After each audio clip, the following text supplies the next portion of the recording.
And welcome back to the Blue Collar Bullion Baller Show up here on YouTube. If you like what you hear, hit the like button and subscribe.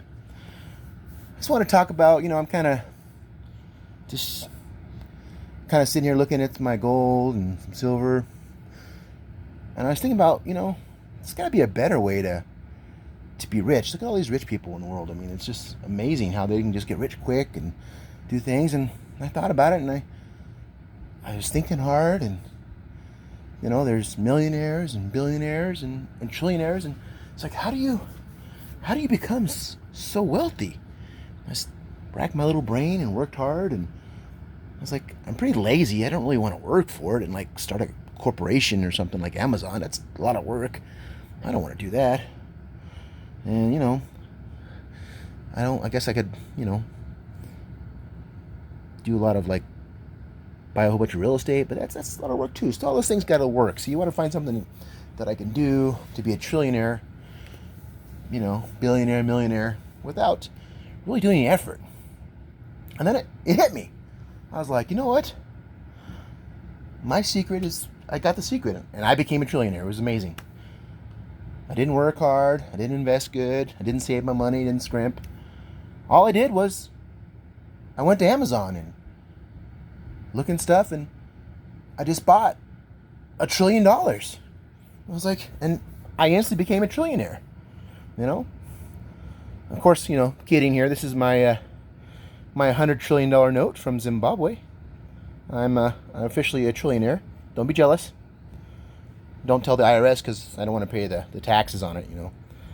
But I'm joking, of course, and just makes you think about how this paper money, the notes we have everywhere, it's printed in every country, how the fiat currency really isn't worth much.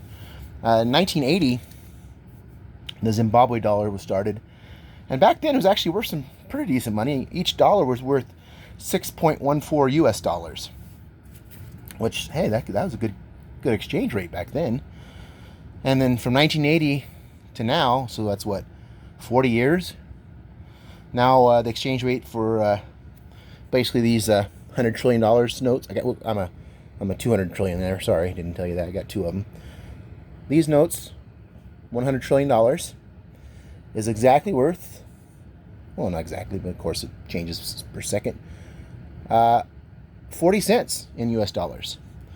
So a $1 went from $6.14 to a $100 trillion note, only worth 40 cents US dollars. And folks, that's kind of what I see we're heading. I don't know if we'll have that super hyperinflation like that, but you see other countries, Venezuela, Zimbabwe, things like that. It's just, putting faith in printed money that we can just print out of thin air for nothing, that's not backed by anything.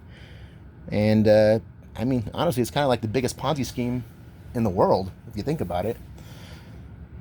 Only real money that I look at is gold, of course. Got this Canadian maple leaf, 1 ounce. Got that in the mail the other day. Pretty awesome. It's beautiful. And of course, it's a little cheap cousin. I like to call it the blue collar money, because a lot of it's too difficult to buy gold. But heck, anybody can afford silver. $24 for one of these ounces or something like that. That's the common man can at least afford silver. And about my investing is usually in the real money, the currency here. This is currency, so that's the fiat that goes away.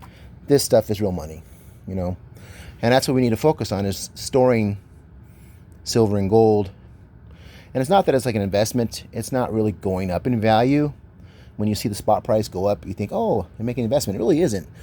The real thing is that if it's looking at spot against the dollar's value is going lower. Because, look at how much they're printing, trillions and trillions of dollars.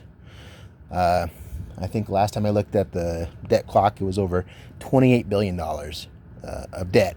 No, trillion, excuse me, with a T, not a B. And that's stuff we're not even going to be able to pay.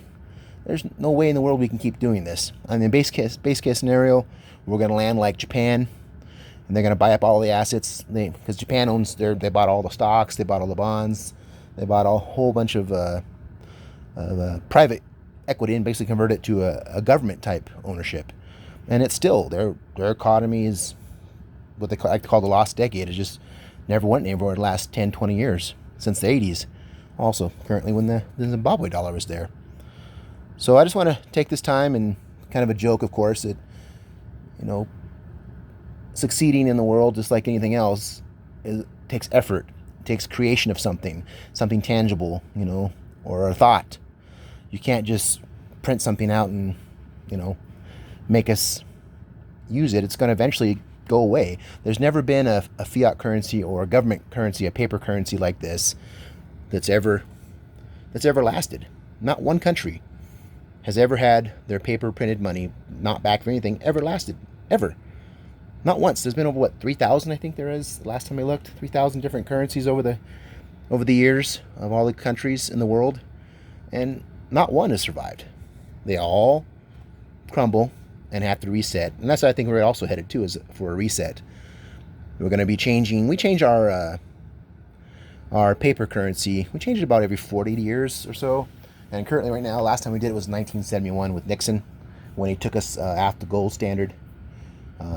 Used to be able to actually take the notes, the promissory notes, what we call dollars, and exchange them for actually ounces of gold or even silver.